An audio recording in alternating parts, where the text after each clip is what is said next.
नमस्कार, मैं अभिषेक राज, CEO founder Easyway global. आज हम बात करेंगे उत्तराखंड के बारे में। उत्तराखंड के जितने भी आईटीआई, सीआईटीएस, डिप्लोमा, बीटेक वाले हैं जो आईटीआई कॉलेज में as a training officer join करना चाहते हैं, उनके लिए खुशखबरी है कि उत्तराखंड का नियमावली बना दिया गया है। नई नियमावली आ गया। इससे पहले 2003 का ही बना यह नियमावली था, जिसके बेस पे उत्तराखंड में बहाली होती थी, लेकिन सरकार नियमावली बनाने में काम कर रही थी। इसके वजह से आपके यहाँ वैकेंसी नहीं आ रही थी। अब नियमावली बन चुका है, सीटों की संख्या भी बता दिया गया है, बहाली आपके यहाँ बहुत जल्द आ सकता है। तो नियमावली को समझ लीजिए और आपको 2-3 कामें पहले करना होगा। पहली बात यह है कि अगर आप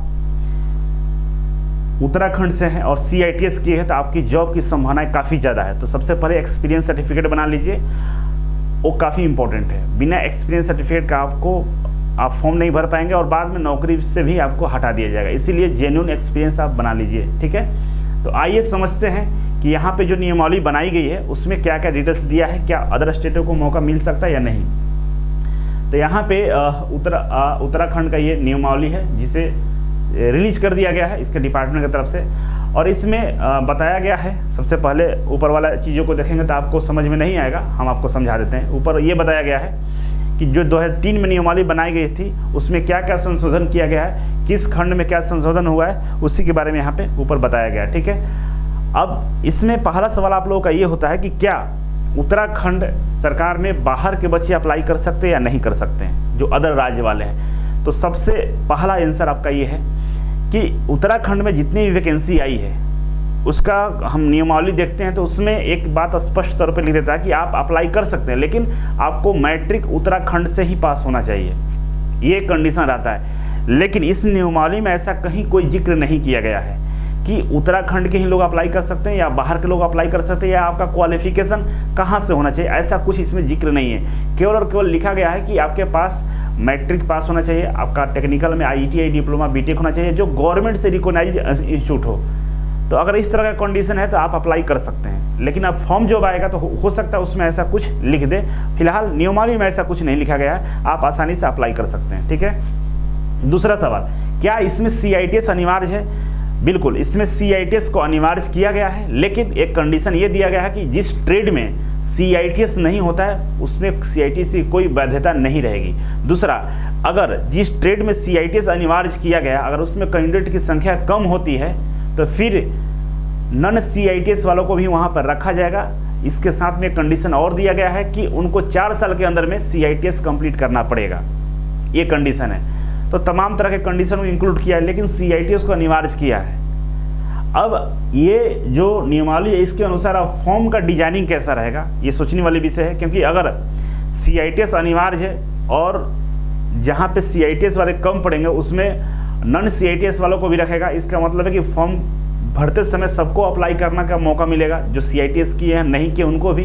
तब तो जाकर आगे जाकर चेक करेगा कितने सीआईटीएस वाले अप्लाई किए हैं, कितने नॉन सीआईटीएस वाले अप्लाई किए हैं, और रिटन एग्जाम जब क्वालिफाई करेंगे इसके बाद पता चलेगा कि कितने लोगों ने जो सीटीआई किया वो रिटन एग्जाम क्वालिफाई किए हैं और कितने लोग जो नॉन सीआईटीएस हैं वो क्वालिफाई किए हैं, ठीक है। तो इस तरह से इसमें ये चीज़ें लिखी गई है। दूसरा, अभी इसमें बहुत पेज है, बहुत सारा चीज़ें हम पढ़ लिए, इसीलिए आपको हम ये सब चीज़ें समझा दे रहे हैं। दूसरा, इसमें जो एग्ज़ाम होगा बिल्कुल प्योर टेक्निकल एग्जाम होंगे, आपके ट्रेड से प्रश्न पूछे जाएंगे।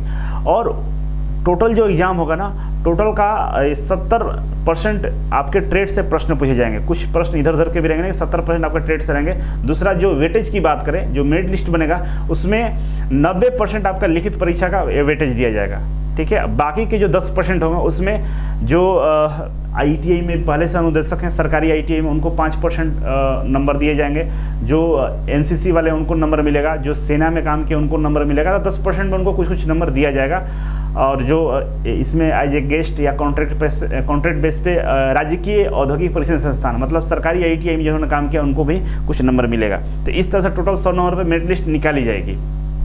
ये सारी चीज़ें इसमें लिखा गया है। और भी कोई जो मेन चीज़ था वो मैं आपको बता दिया। इसके अलावा एक्सपीरियंस की बात करें तो देखिए इसमें जो क्वालिफिकेशन है, जितने भी बिहार हो, यूपी हो, हरियाणा हो, जहाँ पे जो क्वालिफिकेशन डीजीटी की तरफ से दिया गया है सेम क्वालिफिकेशन इसमें मांगा गया है। मतलब आईटीआई, डिप्लोमा और बीटेक। आईटीआई के लिए 3 साल एक्सपीरियंस होना चाहिए, डिप्लोमा के लिए 2 साल और बीटेक के लिए 1 साल एक्सपीरियंस होना चाहिए। तीनों एक्सपीरियंस प्लस एकेडमिक, मतलब आपका जो सर्टिफिकेट है वो साथ ही साथ एक्सपीरियंस दोनों मिलाकर 5 साल का आपके पास डिग्री होना चाहिए। मतलब 2 साल का ITI, 3 साल का एक्सपीरियंस, दोनों को ऐड कीजिएगा तो 5 साल हो जाता है। डिप्लोमा 3 साल का और 2 साल एक्सपीरियंस ऐड कीजिएगा तो 5 साल हो जाता है। बीटेक 4 साल और 1 साल एक्सपीरियंस 5 साल हो जाता है। मतलब 5 वर्ष आपका एकेडमिक और एक्सपीरियंस मिलाकर होना चाहिए, तब जाकर इसमें अप्लाई करेंगे। ये कंडीशन इसमें लिखा गया है।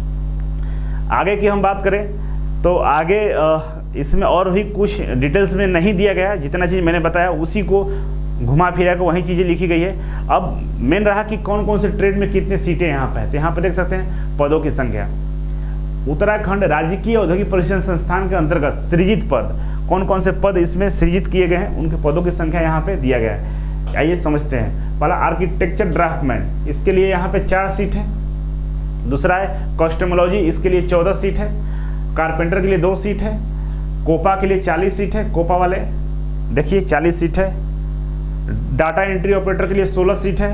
ड्राफ्टमैन सिविल के लिए 35 है। ड्राफ्टमैन मैकेनिकल के लिए 13 है। ड्रेस मेकिंग का 2 है यहाँ पे, और सबसे ज़्यादा इलेक्ट्रीशियन का 239 सीट है। सोलर टेक्नीशियन का 2 सीट है। इलेक्ट्रॉनिक्स मैकेनिक्स का 62 सीट है। इम्प्लॉयबिलिटी स्किल का 76 सीट है। और काला गणित WCS वर्कशॉप कैलकुलेशन साइंस का 193 है। इसके साथ फैशन डिजाइनिंग टेक्नोलॉजी का 26 है। और फिटर का 201 है। फिटर का यहाँ पे सीट कितना है, 201 है। इसके अलावा भी बहुत सारे ट्रेड है। आइए नेक्स्ट हम बढ़ते हैं आगे। फिटर के बाद यहाँ पे फूड प्रोडक्शन जनरल का यहाँ पे देख सकते हैं 2 सीट है। फूड एंड वेजिटेबल प्रोसेस का 6 सीट है। इंफॉर्मेशन एंड कम्युनिकेशन टेक्नोलॉजी का 18 सीट है। इंस्ट्रूमेंट मैकेनिक्स का 4 सीट है। लाइब्रेरी असिस्टेंट का 2 है। सामाजिक अध्ययन का 10 है। मशीनिस्ट का 36 है। मैकेनिक्स मोटर व्हीकल्स का 65 है। मैकेनिक्स ट्रैक्टर का 1 है, ठीक है। और इसके बाद मैकेनिक ऑटो बॉडी पेंटिंग का 6 है, पेंटर का। मैकेनिक ऑटो बॉडी रिपेयर का 2 है। और डीजल मैकेनिक्स का 2 है। रेफ्रिजरेशन RAC का 10 है यहाँ पे। तो सीटों की संख्या ठीक ठाक ही दिया गया है, ज़्यादा कुछ नहीं है, क्योंकि सीटों मतलब क्या बोलते हैं, जिसका जितना वॉल्यूम है उसके अनुसार सीटों की संख्या यहाँ पर दिया गया है। अब टोटल 1386 सीट है। और भी ट्रेड है, टर्नर है 38 है। वेल्डर का 93 है। वायरमैन का यहाँ पर 35 है। वायरलेस ऑपरेटर का 1 है। 1386 पदों की संख्या है टोटल। अब इसमें आपको अप्लाई करना होगा। यहाँ पे क्वालिफिकेशन मैंने आपको बता दिया, यहाँ पर दिया गया है बीटेक होना चाहिए और 1 साल का क्वालिफिकेशन में समझ लीजिए 1 साल का अनुभव। बीटेक हैं अगर आप और 1 साल का आपके पास अनुभव है तो आप अप्लाई कर सकते हैं। दूसरा, अगर आपने डिप्लोमा किया है और आपके पास 2 साल का अनुभव है तो आप अप्लाई कर सकते हैं। नहीं तो अगर आपने ITI किया है और आपके पास 3 साल का एक्सपीरियंस है तो आप इसमें अप्लाई कर सकते हैं, ठीक है। अनिवार्य योग्यता में CITS होना चाहिए, देखिए लिखा हुआ है यहाँ पे CITS अगर आपके पास है तो आप इसमें अप्लाई कर सकते हैं, ठीक है। तो कुल मिलाकर कहानी यही है कि ये जो बहाली आएगी इसमें CITS अनिवार्य रहेगा, लेकिन अगर CITS वाले नहीं मिलते हैं तो नॉन CITS वालों को ही मौका दिया जाएगा। टोटल टेक्निकल प्रश्न आएंगे, तैयारी में लग जाइए, जिसको तैयारी करना है लग जाइए। और इजी वे कोचिंग के जो ऑनलाइन बैच है, मास्टर कोर्स है, मतलब बहुत सारे बच्चे यहाँ नहीं आ सकते हैं तो घर बैठे भी तैयारी कर सकते हैं, क्योंकि ये भर्ती अब आएगी। तो आपको क्या करना है, इजी वे के मास्टर कोर्स को ज्वाइन करना है। अगर फिटर है, टर्नर है, मशीनिस्ट है, तीनों का कॉमन सिलेबस होता है, आप मास्टर कोर्स ज्वाइन कर लीजिए। वायरमैन इलेक्ट्रीशियन का भी आप ज्वाइन कर लीजिए। कोपा वाले 40 सीट है, कोपा का भी हमारे यहाँ क्लास अवेलेबल है, ज्वाइन कर सकते हैं। आपको ड्राइंग का भी हमारे यहाँ क्लास अवेलेबल है, ज्वाइन कर सकते हैं। ये तमाम भर्तियाँ जो आने वाली, इसके लिए आप हमारा इजी वे कोचिंग के ऑनलाइन बैच, ऑफलाइन बैच को ज्वाइन कर सकते हैं। आई होप कि वीडियो आपको पसंद आया होगा। कमेंट बॉक्स में कमेंट करके हमें बता सकते हैं कि आपको इसमें और क्या जानकारी चाहिए। नेक्स्ट वीडियो में उस कमेंट पे हम वीडियो बनाने का प्रयास करेंगे। Thank you so much.